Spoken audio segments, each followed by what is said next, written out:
Assalamualaikum warahmatullahi wabarakatuh. Perkenalkan, nama saya Dini Anissa dengan NPM E2135223988, kelas 6D Prodi Ilmu Administrasi Publik.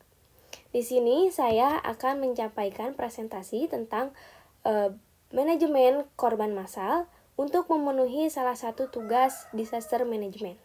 Baik, untuk mempercepat waktu langsung saja ke materi pertama. Pengertian.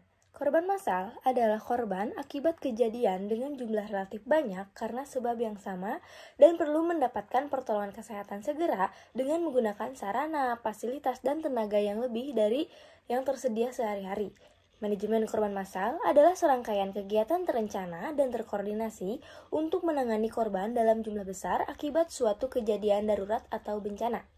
Adapun penyebab timbulnya korban massal diantaranya karena satu, bencana alam, yaitu peristiwa yang terjadi akibat kerusakan ancaman ekosistem seperti gempa, tsunami, letusan gunung, angin puting beliung, topan, banjir, dan lain sebagainya. Dua, bencana buatan, yaitu akibat manusia. Contohnya seperti kecelakaan kereta api, pesawat, kecelakaan lalu lintas, kecelakaan antar mobil, kecelakaan industri seperti bom, kebocoran kimia, dan kecelakaan radiologi, kebakaran dalam skala besar. Yang ketiga yaitu ada bencana khusus yang digolongkan menjadi 4 tipe, yaitu yang pertama tipe menyebar ke wilayah luas. Contohnya seperti penyebaran polusi radioaktif dan bahan-bahan beracun. Yang kedua tipe kompleks, yaitu contohnya seperti terjadi bencana kedua dan ketiga dan penyebarannya.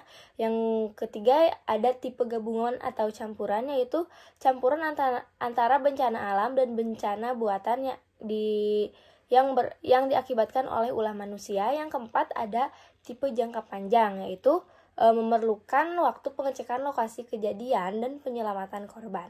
Selanjutnya, sistem penanganan korban massal. Yang pertama ada penata laksanaan bencana korban massal yang terdiri dari pencarian dan penyelamatan, perawatan di lapangan, dan pos penata laksanaan evakuasi. Yang kedua ada triase yang terbagi menjadi 4, yaitu triase merah, kuning, hijau, dan hitam. Yang ketiga ada pos medis lanjutan yang memiliki fungsi 3T, yaitu take, treat, and transfer. Pentata laksanaan bencana korban massal. Pentata laksanaan bencana korban massal merupakan upaya serangkaian tindakan yang dilakukan untuk mengelola dan memberikan bantuan yang efektif kepada sejumlah besar korban akibat suatu bencana. Pentata laksanaan bencana korban massal dibagi menjadi ketiga poin. Yang pertama, pencarian dan penyelamatan SAR dilakukan untuk mengevakuasi korban yang berada dalam situasi bahaya. Contohnya seperti melokalisasi korban, memindahkan korban dari daerah berbahaya ke tempat pengumpulan atau penampungan jika diperlukan, memeriksa status kesehatan korban atau triase di tempat kejadian. Selanjutnya memberikan pertolongan pertama jika diperlukan. Dan yang terakhir ialah memindahkan korban ke pos medis lanjutan jika diperlukan, karena proses tersebut merupakan proses evakuasi korban dari lokasi kejadian ke fasilitas medis yang lebih lengkap. Poin kedua ialah perawatan di lapangan merupakan tindakan medis yang diberikan langsung di lokasi kejadian untuk menstabilkan kondisi korban sebelum evakuasi atau perawatan lebih lanjut. Contohnya seperti triase. Triase ialah proses khusus memilih pasien berdasar beratnya cedera atau penyakit. Berdasarkan yang paling mungkin akan mengalami perburukan klinis atau segera. Untuk menentukan prioritas perawatan gaya darurat medik apa yang harus diberikan serta prioritas transportasi berdasarkan ketersediaan sarana untuk tindakan. Selanjutnya pertolongan pertama. Pertolongan pertama adalah pemberian pertolongan segera kepada penderita sakit atau cedera yang memerlukan bantuan medis dasar.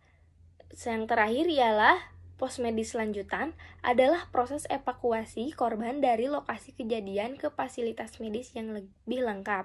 Poin yang terakhir ialah pos pentata laksanaan evakuasi. Merupakan proses atau tahap di mana hasil dari suatu evaluasi dianalisis dan ditindaklanjuti. 2. Triase.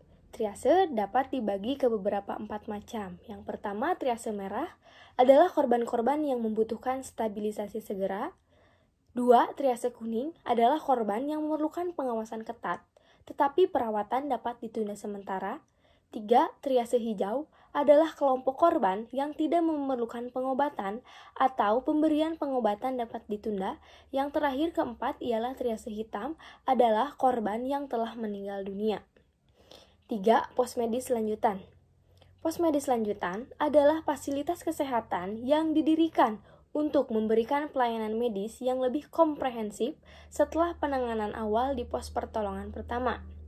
Posmedis lanjutan harus didirikan pada tempat yang cukup dekat untuk ditempuh dengan berjalan kaki dari lokasi bencana 50-100 meter.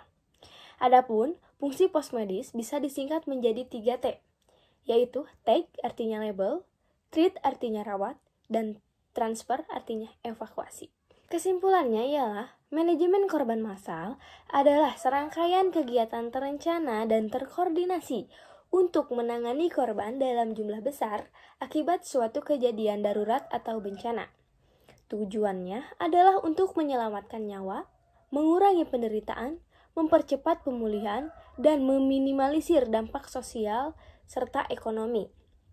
Prosesnya meliputi pencarian dan penyelamatan, perawatan di lapangan, triase, dan posmedis lanjutan. Prinsipnya adalah efisiensi, efektivitas, keadilan, dan kemanusiaan. Penanganan korban massal harus disesuaikan dengan situasi dan kondisi yang ada. Mungkin cukup sekian yang dapat saya sampaikan. Mohon maaf apabila ada kesalahan dalam pengucapan kalimat. Wabillahi taufiq wal hidayah. Wassalamualaikum warahmatullahi wabarakatuh.